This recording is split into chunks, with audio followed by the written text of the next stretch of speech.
Hey everybody, that's Reggie and I'm Brian, and this is R&B Talks. R&B Talks. And that came from nowhere. So Reggie, how are you?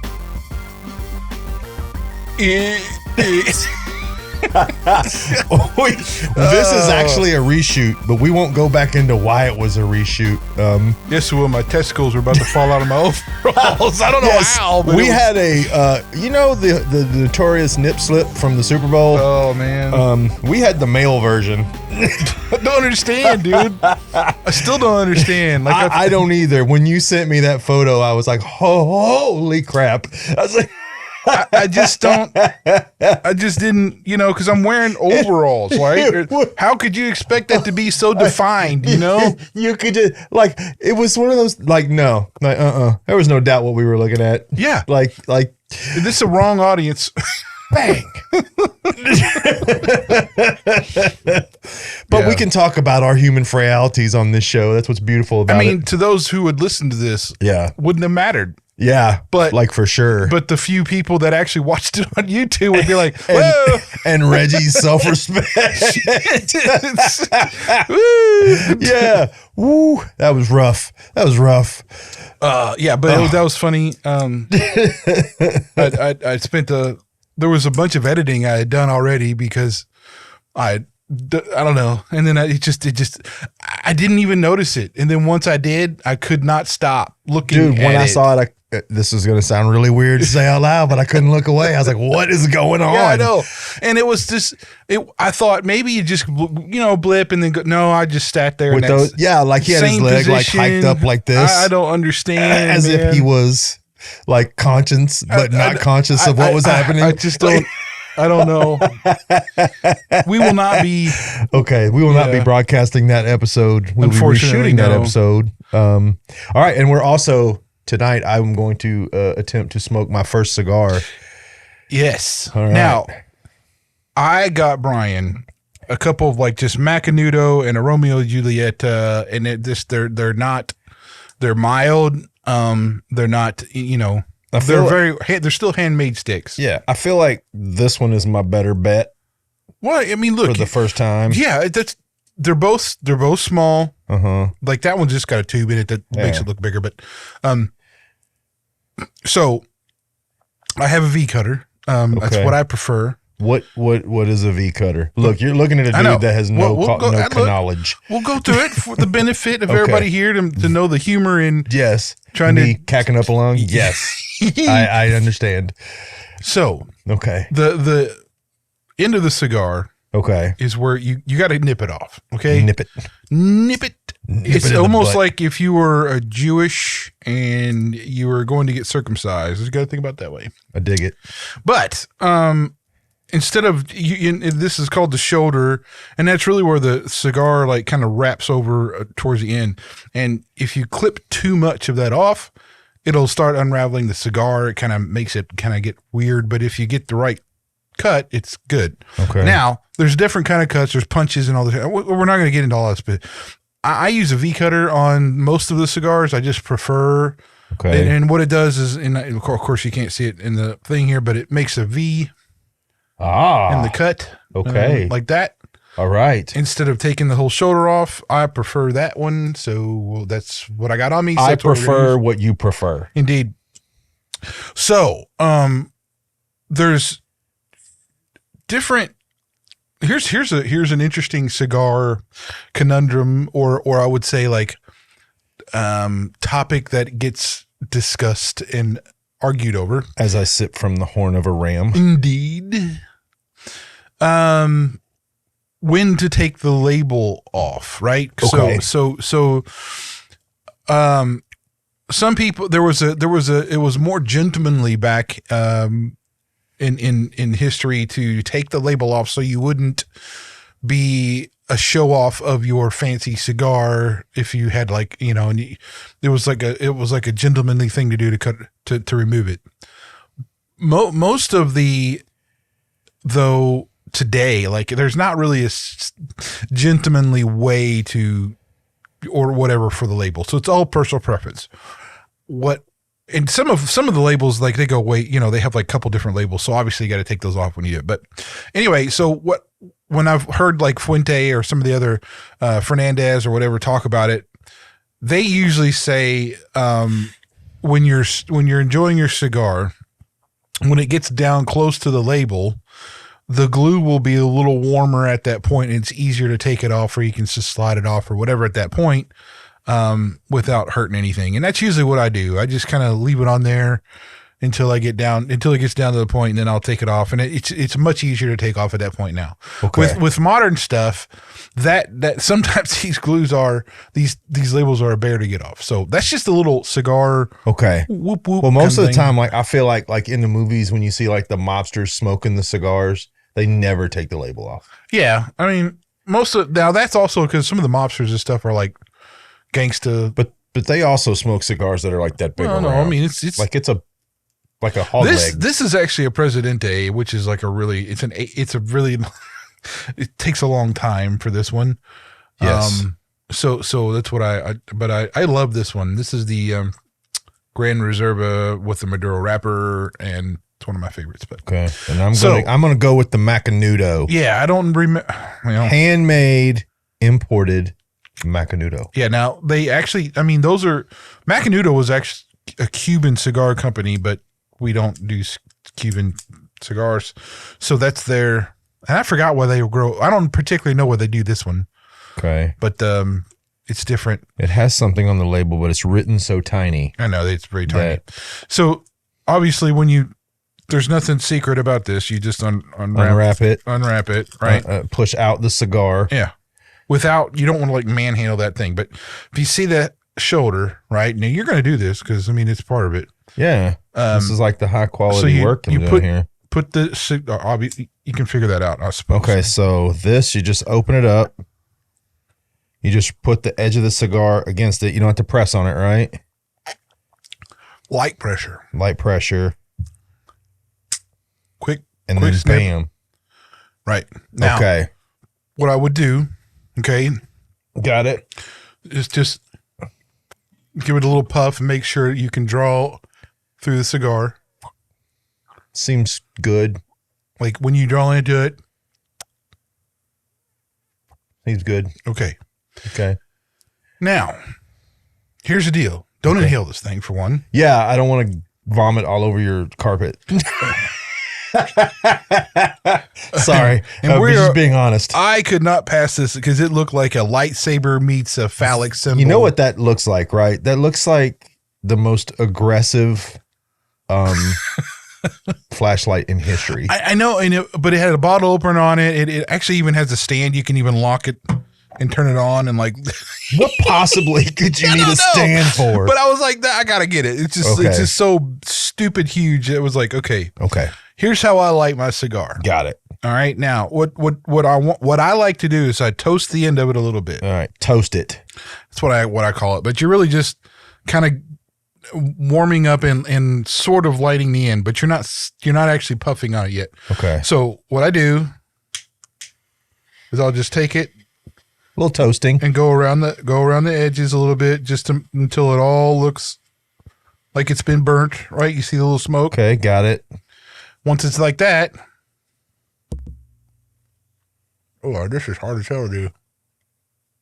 Maybe I'll pick the wrong lighter.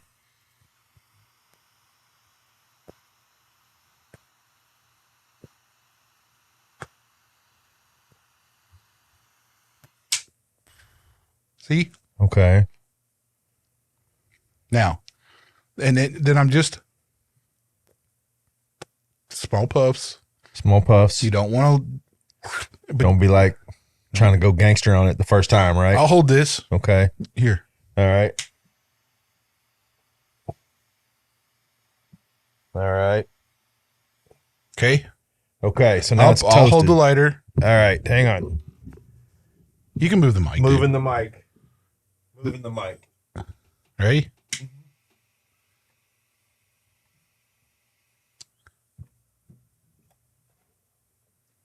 Not bad. Mike. Not bad. Don't feel like it's burning a lot. Do we have a different lighter or something a little easier?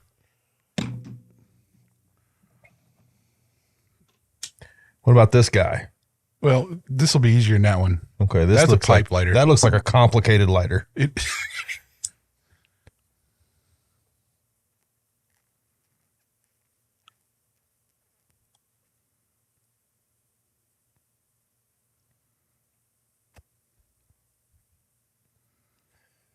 Right on. Like it's kind of, the flavor is actually not bad.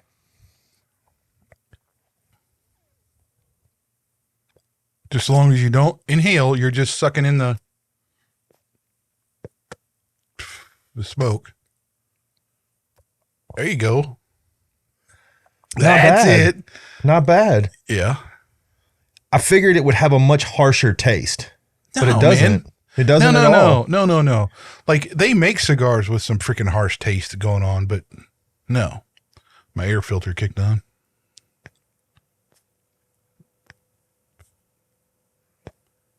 And again, that's a light cigar. It's short. It won't last you that long.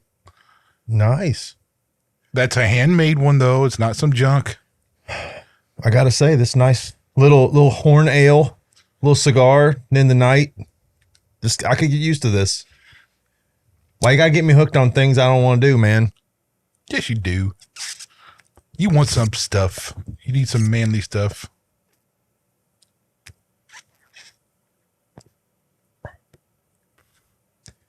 Nice. Yeah. Very nice. See? Very nice. Now I kind of understand. Like before, I was like, I don't understand. But now I kind of understand. Right? I kind of understand, man. Okay. I saw this Instagram post. And it really reminded me, and it goes along with all our masculinity and man stuff we're talking about. But I was going to look it up on my phone, but we're using the phone to record the episode, so that doesn't really work. All right, I can look it up on my phone. What is it? I don't remember. Like I was saying, well, I saved not helpful. Well, earlier today, it happened to pop up, and I saw it, and I saved it, and then totally forgetting that I was going to actually record on the phone. Yeah, because I mean, right now we have both. We have the big Mamma Jamma, and then I put the phone because I just use whichever one comes out the best. Because since I'm not a videographer at all, this is kind of what I do. So anyway, but I'll tell you what it is. And it was this guy, and he was talking about how his daughters when they're going to get married, and how the guy should come to him for his blessing, and why that still matters, right? So obviously, with me having two daughters, it resonated with me in a great deal because I actually was talking to my wife. I said, "Woe to the dude who doesn't get my blessing," because I mean, really, look, it's like this. It's not that I like when my daughters are adults, they're going to be able to marry whoever they want, do whatever they want at that point. They grown ass, but. But if the dude wants any kind of like my blessing, my like, kind of, yes, you can marry my daughter, he's going to have a very long conversation, and I have to know this guy, right? All right, so you want me to lay something on you? I have a confession to make. You ready? Yeah. All right, so which by the way, happy birthday, baby. I love you. My wife's birthday today. I screwed it up. And here's how I screwed it up. I got all hyped up and went and bought an engagement ring and didn't make sure that her dad was going to be in town. So I set this whole thing up thinking I would have time because he'd be at home. Well, I call the house to ask for him, and he's on the road. So I have choices. I either call it and scrap it, or I call him. So I immediately called him, and I apologized 100 times. I was like, Ron, I didn't really want to do it this way. I'm very sorry. I did not know you were going to be on the road, but I would like to marry your daughter. And I felt like a total stooge for doing it that way. And I have felt like a total stooge for doing it that way for years. That's funny. Now, he gave me his permission. Ron has always been a good man and good to me. But that's how it happened, man. I just was like, I screwed it up. Okay. My first marriage, I did not do that. I wanted to, but I don't think I don't even remember how that went down, to be honest. But that really doesn't matter. Well, that one's over, so you're good.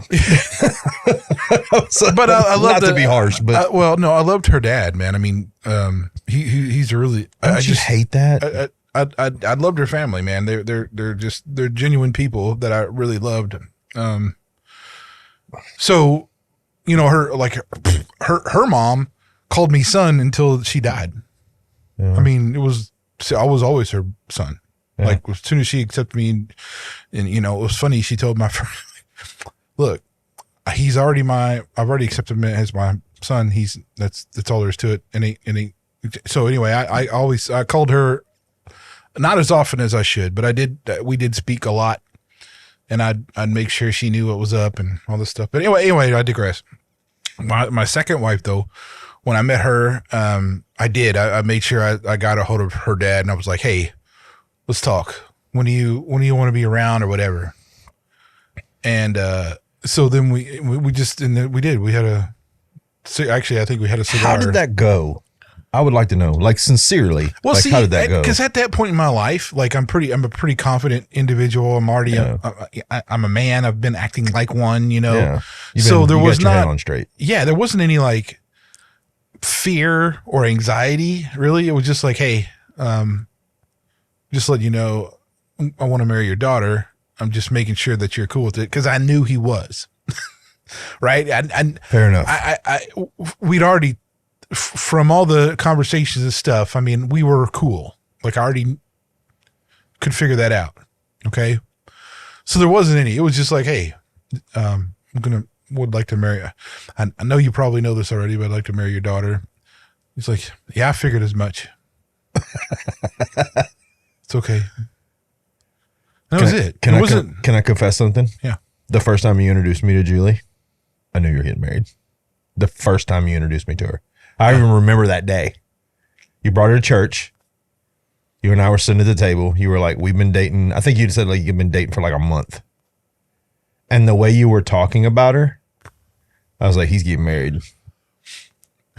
It was so different, man. It was completely different experience than previous. And like the way she handled everything was so much. It was a night and day difference. And it still is. It's just, I got the right one this time.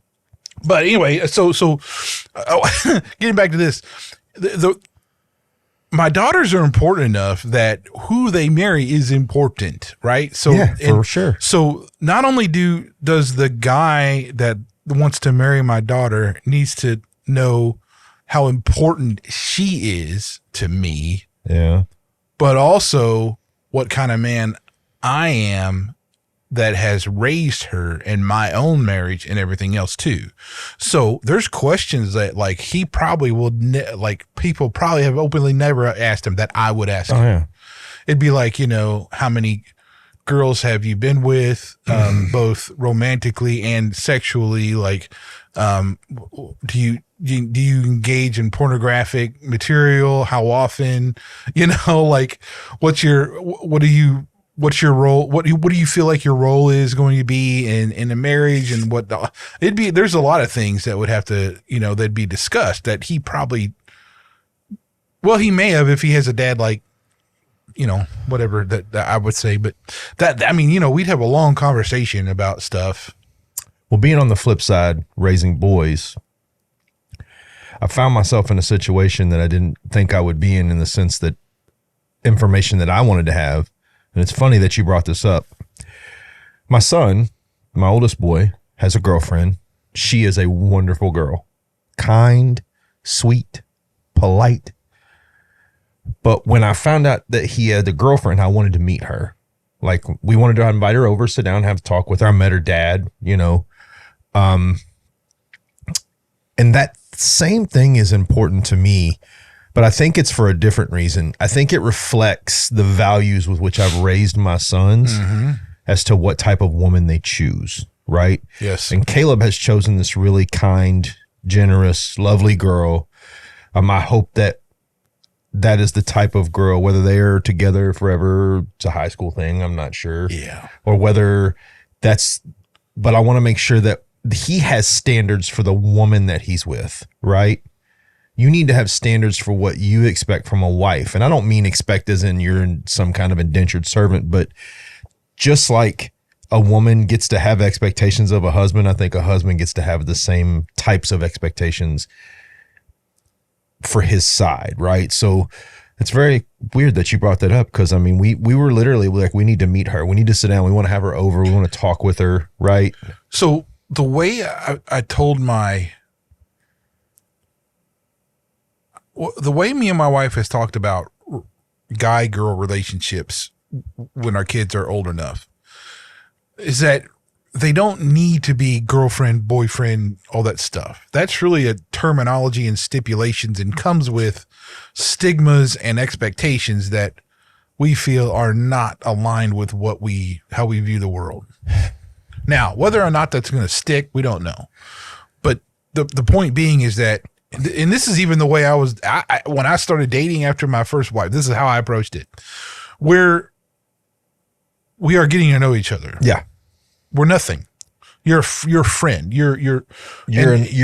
Honestly, you're an interesting acquaintance at that point. I am trying to see if you are going to work with my idea of what a partner is.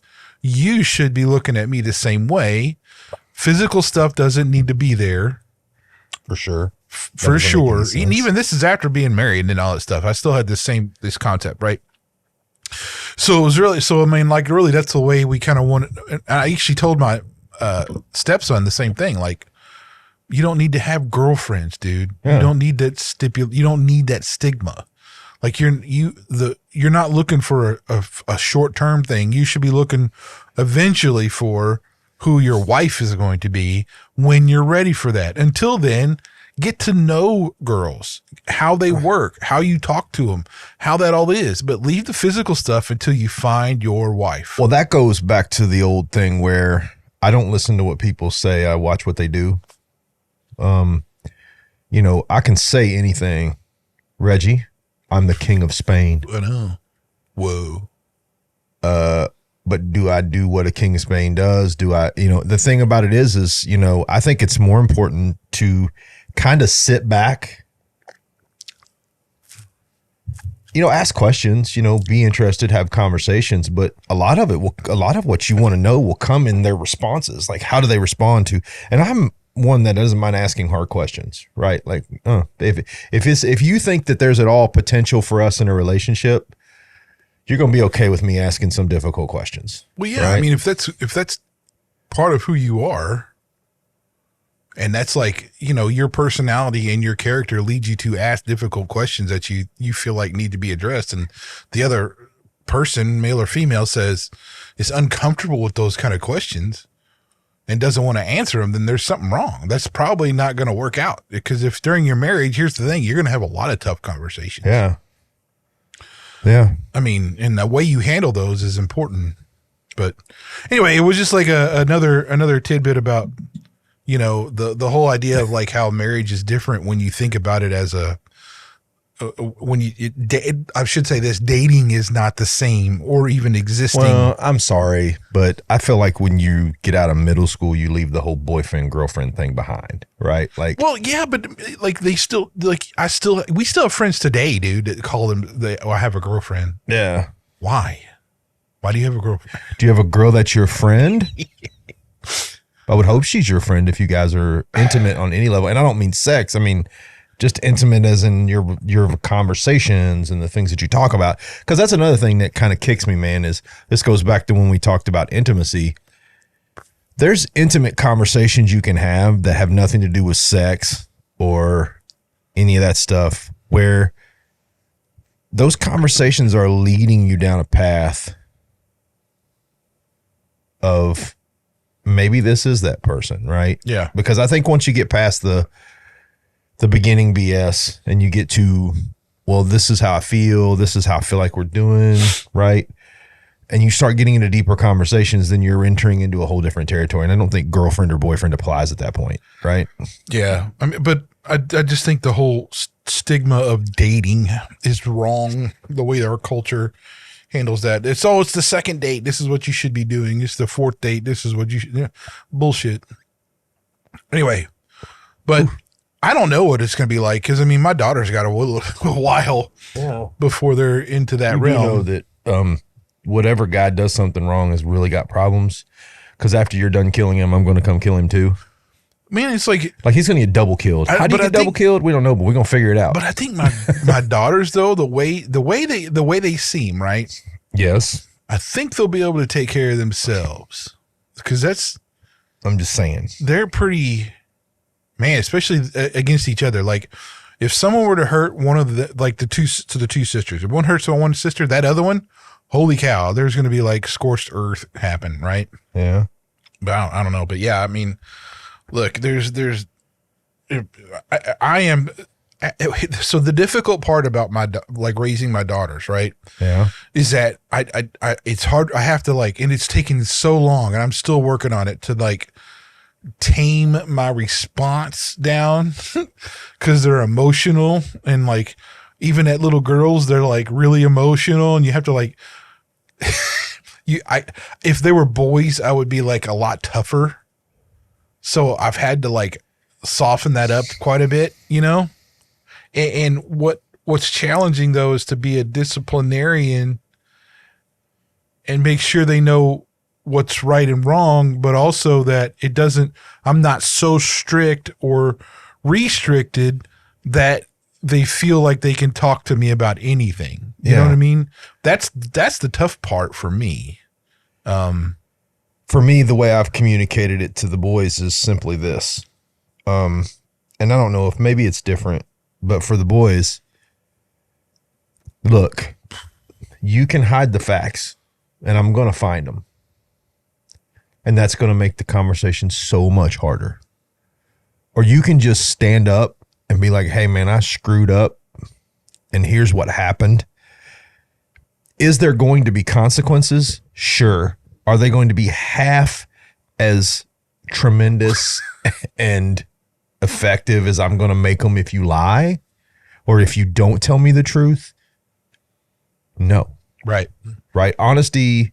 I would rather you just straight up look at me and go, Dad, I boned it and I'm in trouble and I need some help. Okay. At that point, I'm going to call you a ding dong.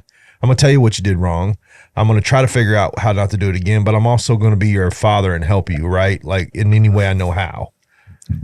Right. But I also think that part of that comes from this just ridiculous society that we live in with this, we can make our own reality thing, right? I think a lot of people don't even know what the difference between a lie and the truth is anymore. On that note too, somebody asked me today that, and it actually was a guy I ran into when I was traveling and we just got to know each other for a while. And, I was on business or whatever, and he's another consultant for another, company. And we just I befriended him on Facebook and we chat back and forth every once in a while. He's a pretty good guy. Lives in Texas, I believe. But he asked the question, he said on Facebook, he said, do you believe in a higher power? Yeah. And he put in the first comment was, don't comment here, DM me. And I was like, why would you ask such a question? So I'm like, all right, look, this guy doesn't know me very well. I don't know him very well. I'm going to respond. So, I had to respond. I go, okay, what do you mean by a higher power for one? I need clarification on what you're talking about. You ain't talking about the Hale-Bopp comment, are you? And then what is your motivation for wanting to know this? What are you trying to do? So he answered, he's like, nah, I'm just trying to see, I have a lot of friends on here that have different perspectives and I'm just trying to see who, just seeing who's who. And, I said, okay. And he said that higher power is in God or ultimate being kind of thing. And then I said, well, I ask this every time. Do you really want me to tell you what, as I'm warning you, it will not come unfiltered. Or I'm sorry, not come with a filter. It's going to be full bore if you really want to know that, I don't do it any other way. Well, I got a question. Why is that I appreciate so much about you that whatever I get from you is going to be in its rawest form? Like, I talk to so many people and I know what they're wanting to say, but they spend so much time just trying to create some kind of polite division of how it's supposed to be said so they don't look one way or the other. Just say it, right? Just say you suck. Just say, I don't believe that. Just say, I think you're crazy, right? Well, like you gotta, I disengaged from social media commenting You did section for a long time. stuff. Very long time. I engaged for a long time and tried that. I used to laugh at the stuff you would put up because I was like, I could hear your voice when you saying it. I know. But what's funny is though about Facebook, okay, let me sidetrack here. What was funny about like when Facebook came about and I was actually saying stuff or saying something, people that knew me in person would act like it's something I would never say. And there was more than a few, actually all the time, I would say, you know me. Like, this is exactly what I would say to you. Like, this is not any different. But all of a sudden, now that it's on social media, I'm a hateful bigot. Like, we've had this conversation in person before. Yeah, we've talked about this. And all of a sudden now, because it's on the internet, that it's different? No. Keyboard warriors, bro. Keyboard warriors. I don't know. But anyway, so this guy, I just flat out told him, I was like, well, here's the deal. I study Christian apologetics at Liberty University. Therefore, that should tell you that I am not only Christian. Christian. Christian. No, that should tell you that not only do I know who God is, but that I fiercely defend the God of the biblical text of the Christian faith. Right on. Right on. And he goes, that's excellent. Thank you. Do you have anything you want to share? That's like one of the more intelligent ways people have told me. Do you have anything more? And I said, buddy, I can give you as much as you want. I don't have a lot of time though. So just to answer me real quick, I'll just tell you this. And I just laid some stuff out about why the basics of why I think the biblical text is true. And, because everything centers around Jesus. If Jesus is true, then the whole text is true. And he was like, dude, this is amazing. I can't believe this is. But that's over a DMs, right? You couldn't have that conversation in public forum. But anyway, I guess I'm going back to the Facebook thing. Hang on. Why not? I don't know. This is the thing. Like you should be able to do that. But you got so many trolls and so many people get in the way, I think. That it just everything gets muddled with with I hear you. Feelings and all this stuff. I hear you. It's very well, it's like the guy that responded on our page Because you got an ad. Because he got an ad. Apparently, dude, you don't know how Facebook algorithms work. Apparently, at one point or other, you typed in religion, talk show, one of the attachable phrases in our page, and it dumped an ad to you. He acted like we stalked him. Like, dude, I don't know you from. You saw my response. I don't know you from Adam, dude. I don't know who you are. Don't pray for me, dude. You can't tell me to do that. I'm my own man. I pray for whoever I want. It's too bad. I already did. Yeah. Oops. Right. But you know, it kind of worries me too. And here's another thing. I feel like I don't feel like having the conversation is difficult in the sense of, but maybe this is just me. I don't have a problem talking to people about what I believe. I just don't. I never have. I don't know why. Thank God he blessed me with whatever it is that is within me that does not stop me from having that conversation. You can think I'm crazy. You can think I'm sane. I don't care. If you ask me a question, I'm going to answer it. I think there's so many different denominations, and I'll call them sects of Christianity that have cropped up, that they're kind of afraid of what you're going to say. Well, that's the thing too. The church is okay. Okay. It goes to this. Like the humans are faulty. We're imperfect. We make all kinds of mistakes all the time. So anything we create, even if that's to worship an perfect, omniscient, omnipresent being, it's going to be imperfect. So our churches are imperfect. They're not perfect Of course they anything are. because they're run by humans. Of course they are. So I mean, look, it's inherent that it's going to be all. It's just the way it is. But there's no reason why we get. Well, okay, you're coming from a guy who gets stuck on a lot of things sometimes with churches. Yeah. You know, and it's tough because it's. I guess for me, it's so important that those little things are like. It's just like a big sore to me. It just pops out and it's like, oh, whoa. Because it's that important, you know. You know what else is that important, Reggie? Oh, I know what you're going to say. A word from our sponsor. Oh, God, that was terrible. That was horrible. Okay. Let's get a word. Take it away. Okay. Are you a small business or solo entrepreneur looking for more of a presence online? Technology is ever changing, and with more and more people spending most of their time on screens, it's important to have your brand out and about, getting the most exposure possible.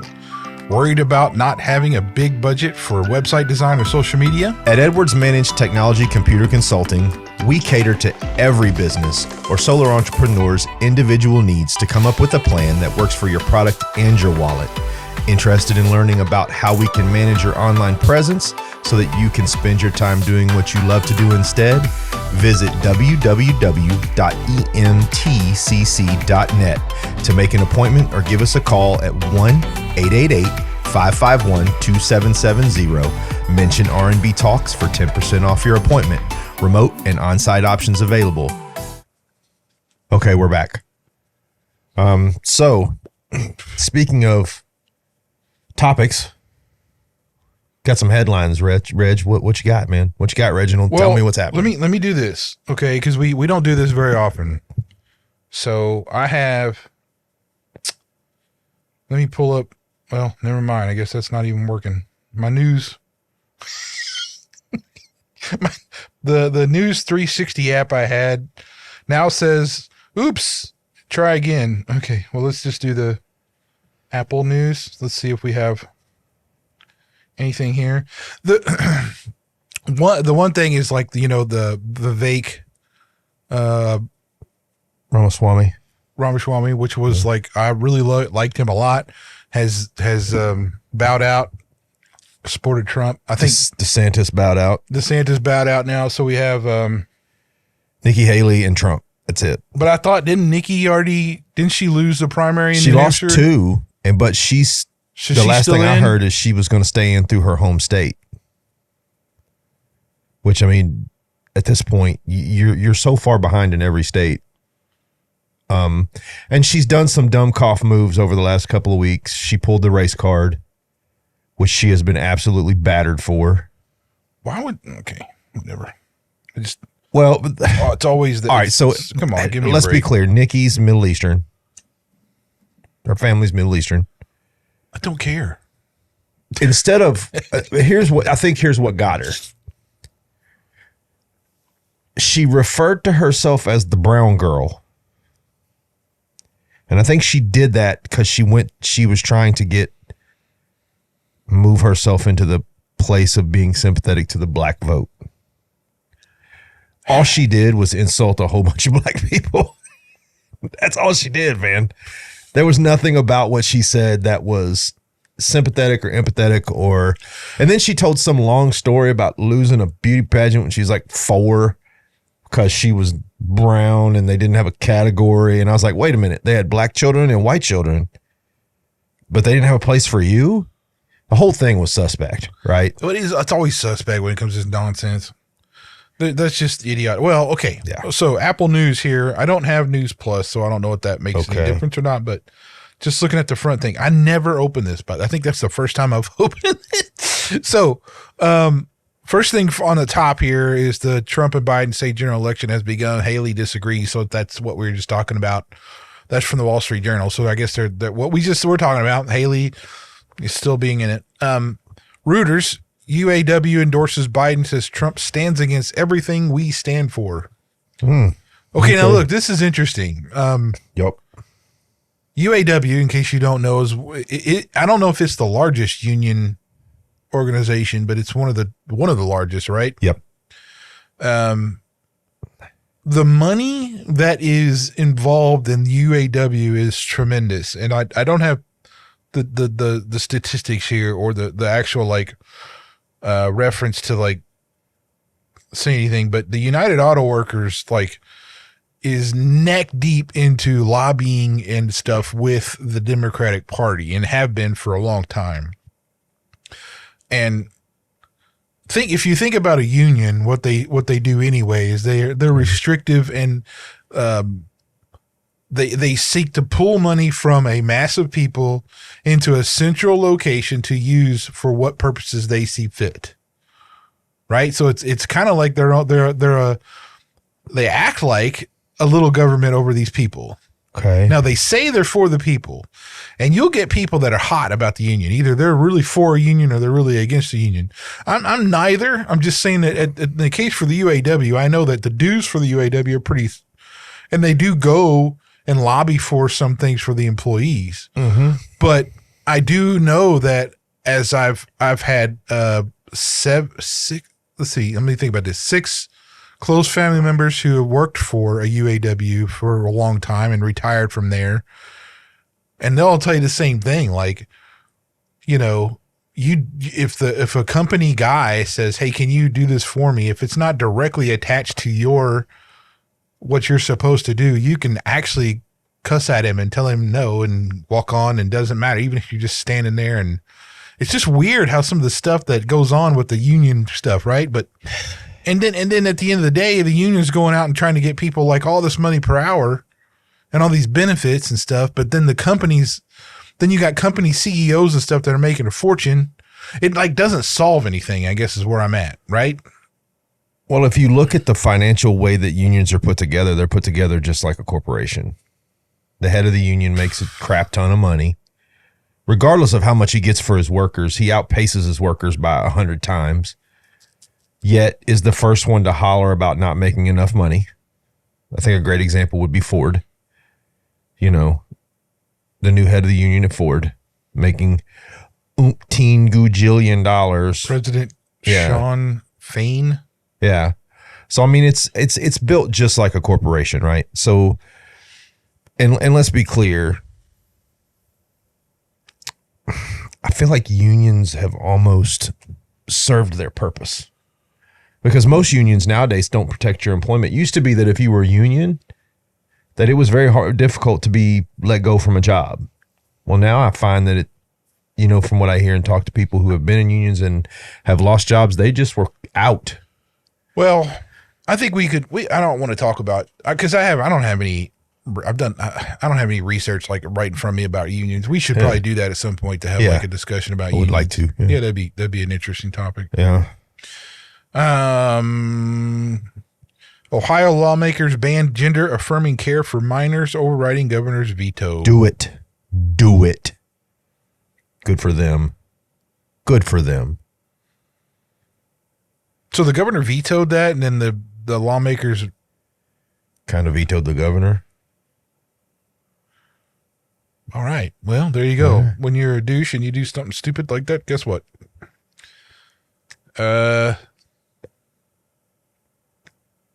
Is there anything in here that's worth talking about else? I don't know. I don't ever use this app. That's my problem.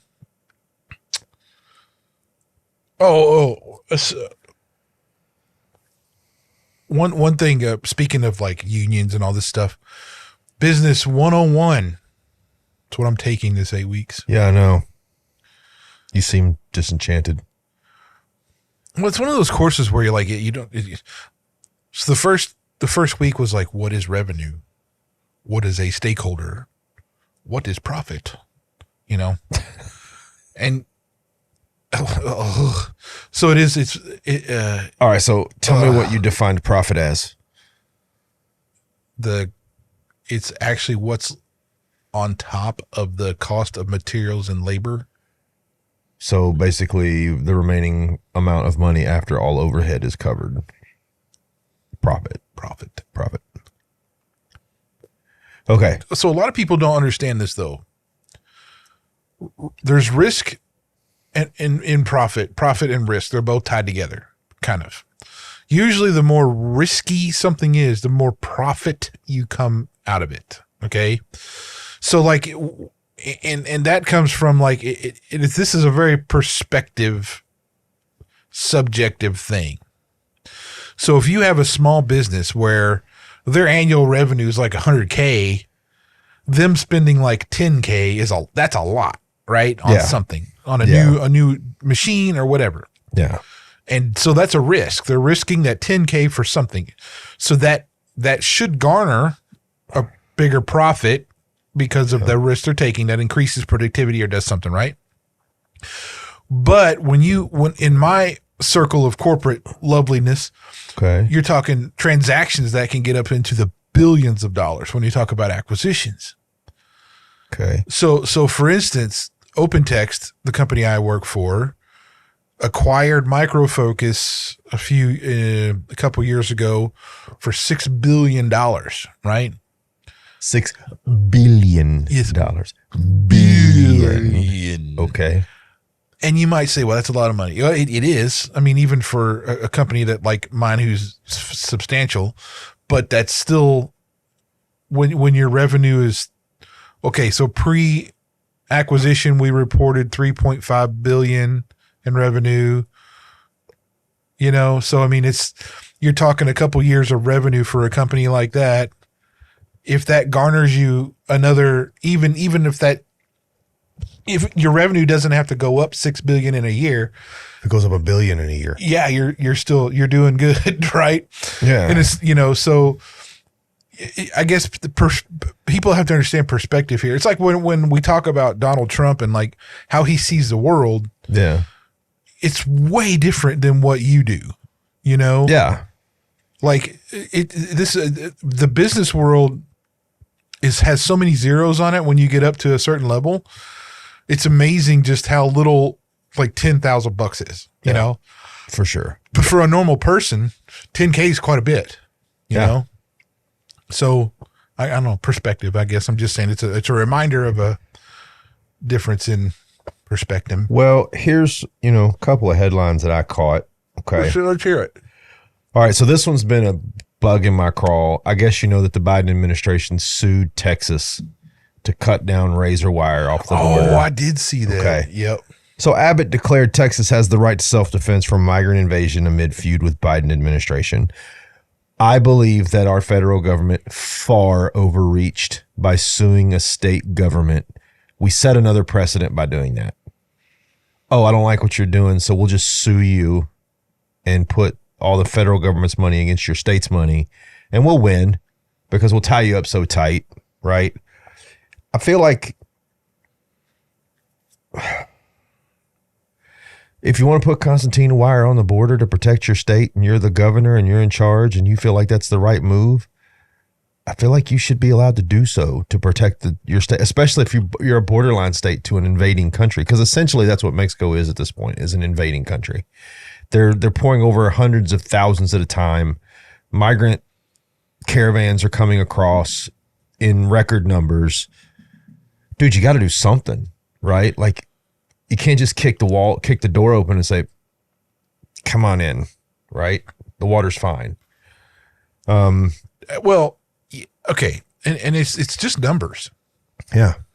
There's math that's real here that can define the problem that what really is. We can only handle so many immigrants a year. Yeah.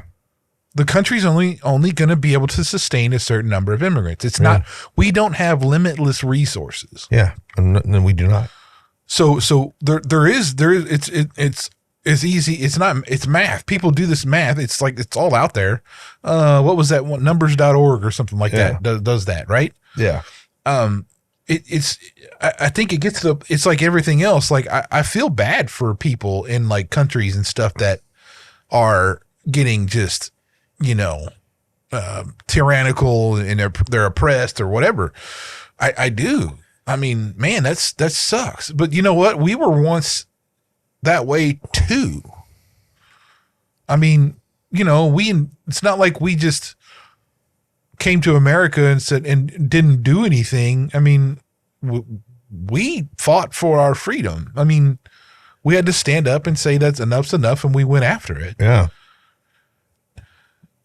You know, that's kind of what makes the American story the way it is. And, yeah. I mean, you know, so. And look, I'm not saying don't come across. If you do things legally and you go through the right channels and you get your citizenship and you do all the things that are required to do, welcome, bro. Welcome. What I think the focus has to be on revising the immigrant process, immigration process, not immigrant. Well, absolutely. It is, but that should be the focus, right? I mean, I wouldn't bat an eye spending some money on tax that we have because we stop sending it over to the Ukrainians for one, and let's put it into like how can we be efficient in our immigration? Yeah. Right? Absolutely. That's far more useful to the country. Yeah. You know, or hey, I got an idea. Come up with, if you really want to get more people across faster, come up with programs that make the system more efficient, right?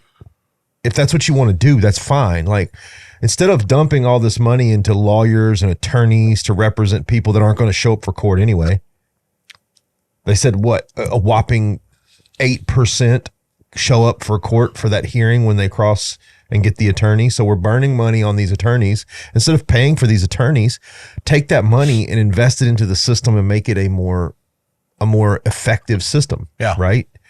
Yeah. Okay. So another one. Are you ready? Mm-hmm.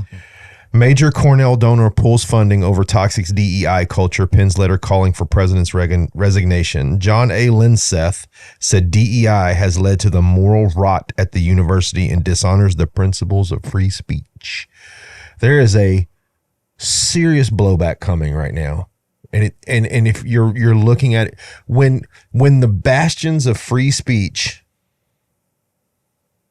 begin to lose the people that support them over their absolute need for diversity, equity, and inclusion, and their absolute reaction to anything they disagree with being, violent speech or hate violent speech, how much are you willing to sacrifice? I mean, there's some of these donors for these Ivy League colleges we're donating millions a year to your school. Yeah. How many of you are willing to destroy the university you're at for your psychotic opinion of what free speech is? I mean, look, I have never understood how these, as you say, bastions of education, who used to be the places you could go to for knowledge without, I guess, without hindrance. It didn't matter. It was a place for knowledge. They stood for, we're educating all people, that kind of thing. And yeah, in the past, we've had some educational whatever, you know what I mean? But you as soon as you start restricting things, yep. I'm talking university collegiate level, you can't say this, you can't use this word, this. You're talking about the actual things people are saying, and then you're even going as far as saying it's violent. You're way off base, and you're restricting. It fires me up. Now, do I think people deserve a shot? Yes. Sure. But also, I'm a proponent of a wicked free market that is way less regulated than what it is right now. Even in education, like I don't look, if a college said, you know what, we only want to cater to Chinese people. That's who we're going to admit into our school. That's it. I don't care. Someone said we only want to do women. Only women. It says only women college. All right. I don't care. Like, I mean, I think we're at this day and age, I just don't see where this is just a problem. I don't care. Yeah. I just don't care. Do you know how many people say things every day that I disagree with? And I'm mature enough to understand and know how to control my thought process in that situation and my reaction. Unfortunately, a lot of people aren't, Reggie. I love that the diversity inclusive initiatives or whatever, and they're like, well, if you don't use the proper pronoun, you're in violation and can be expelled and all this stuff. They're like, there's really heavy consequences to this stuff, right? For sure. And then the line of questions I would have is like, so what does that mean for me? If someone comes up, is the first question I have to ask every single person new that I meet, what, instead of anything else I say, I have to say, excuse me, what is your preferred pronoun? No one uses your pronouns. The first question I'm going to ask you is your name. What's your name? My name is Bob. Okay, Bob, how are you doing? No, but if you even had manners. Hello, sir. Hello, ma'am. Which is, it boggles my mind why that would be considered, all divisive. I mean. Yeah. Yeah. I mean, no. It's just silly, dude. Okay, so next one. And this is Asheville, North Carolina, by the way, one of the most far left-leaning cities I've ever been to. North Carolina City spent millions on electric buses that don't run. 3 out of the 5 electric buses that Asheville bought in 2018, spending in excess of millions of dollars, are sitting idle due to the city's inability to pay for repairs. So who thought that out? Okay. Here's what I look at that as an example of. Like, government does not run things well. Like, name one entity that the government runs well, that doesn't overspend, that is efficient and productive. Name one. You're not going to find one. VA, horrible. Department of Transportation, horrible. Even the military, horrible. You got way overspending. It's not efficient. Now they produce a high effective product, but it takes so much to do it. So that's why I'm saying it's way, way inefficient there. Here's another one in Indiana, the Department of Motor Vehicles. Holy cow. Oh, what a waste, right? What a giant pain. So I'm just so far to the libertarian side of when it comes to like government run stuff. It's insane. And you say, well, and I love the question of like, what about the roads? What do you mean, what about the roads? Did you think roads didn't exist before the Department of Transportation? Rome built roads. Yeah. I mean, come on now. We're talking thousands of years we've been building roads. You think it's not going to get done because the government doesn't do it? No. No. Anyway, I digress. Other question. Yeah. How many times do I have to pay taxes on my car? Yeah, apparently a bunch. For the rest of my life, right? I pay taxes when I bought it. Yep. And then you want me to pay taxes to drive it every year. And then you want me to pay tags and registration and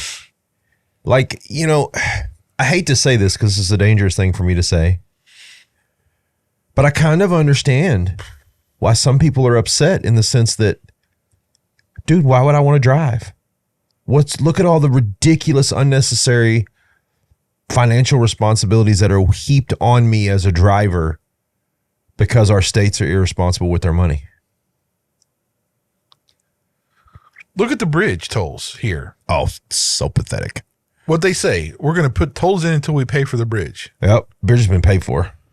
What's happening? Our tolls are going up. Are still increasing. They've gone up. Reggie. They've gone up. Yeah. So how'd that work out for everybody? So how did that work out? Right. Yeah. Right. Like, and here's something else. We're in Indiana. Indiana finished in the black last year. Yet our neighbor to the darker side, Kentucky, there's not enough red ink, bro. No. There's just not enough. No. I mean, Indiana, look, I'll give Indiana this. They are fiscally, they've been really, not that they don't do some stupid things, but like we actually do pretty well as far as our revenue versus out, spending and stuff. We're really good about that. Harrison County is good about that. But yeah, it's funny, man. I don't know. It just cracks me up, dude. Anyway, so those are our headlines, Reg. Dig it, man. They make me a little sad, honestly. Yeah, well, They make me a little sad. My first cigar, not bad. Is it something I would do every day? No. Is it something that I will do more? Probably. So, as usual, like, comment, don't like, argue, chip, chap, whatever you got to do. Ignore us. Yeah. I feel like most people do most times, but that's okay. Yeah. That's what, or be brave and don't ignore us and engage. Challenge. All right, then. I'm Reggie. I'm Brian. It's R&B Talks. See ya. See ya.